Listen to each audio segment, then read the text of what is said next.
this test is redundant. It doesn't add any value. It binds you to what you have now. While it is true that redundancy is sometimes something you might want to keep. How cute are they? Not in your tests, all right?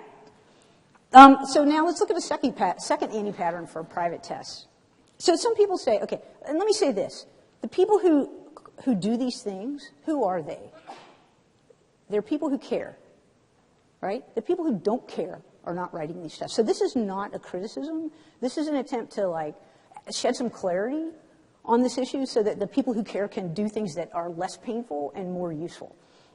And so I have this private method. Here's what people say. They say, well, I send it in the Geertjes method. If I don't send it, Geertjes can't possibly be right. And so they take this perfectly good test that is complete proof that it's okay, and they do this. You see it all the time. They set an expectation that an outgoing query message they set an expectation that a private method will get sent.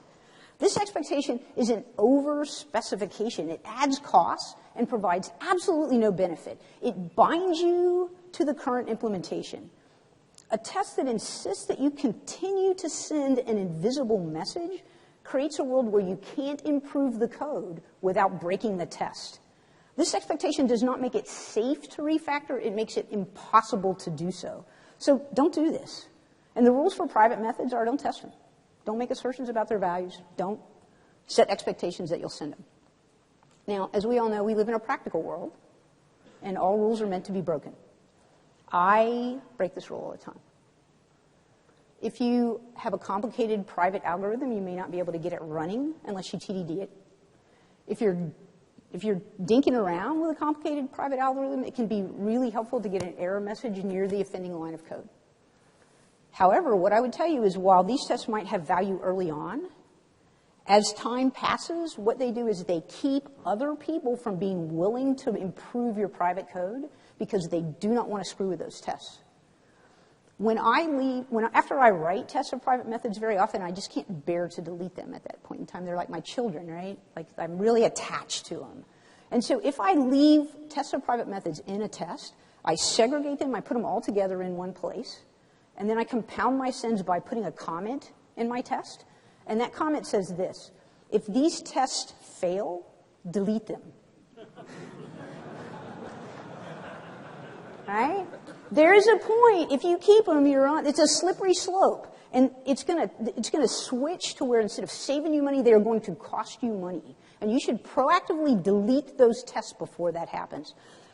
Don't let your private tests keep people from improving your code because they don't want to deal with those tests. And so that's it for messages sent to self. The adult rule is ignore them. And the practical rule is do what saves you money. And so now part 3, outgoing query messages. So first, spoiler alert.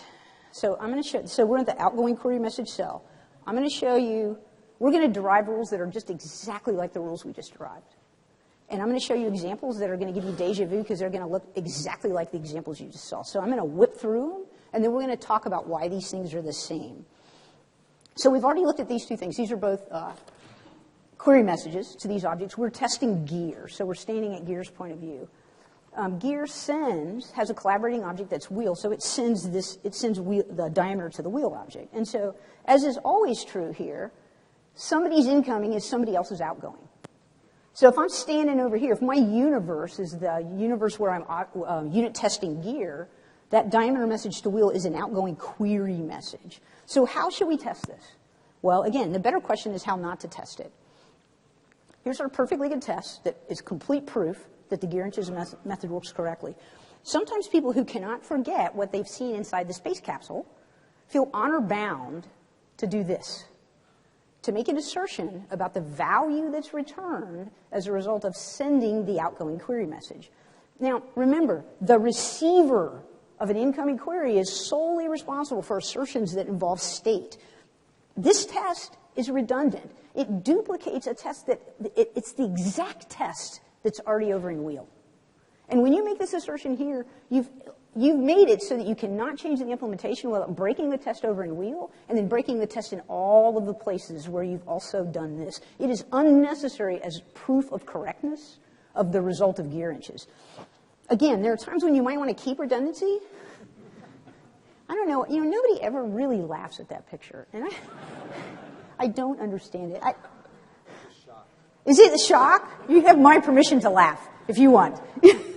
Yeah, those dogs they're kind of alarming, I agree. It's an anti-pattern to do, all right, to keep that, to duplicate that test in the outgoing query side. So here's another anti-pattern. Sometimes, again, people of goodwill say, well, I surely have to send it. Surely, I must send that or it won't be correct.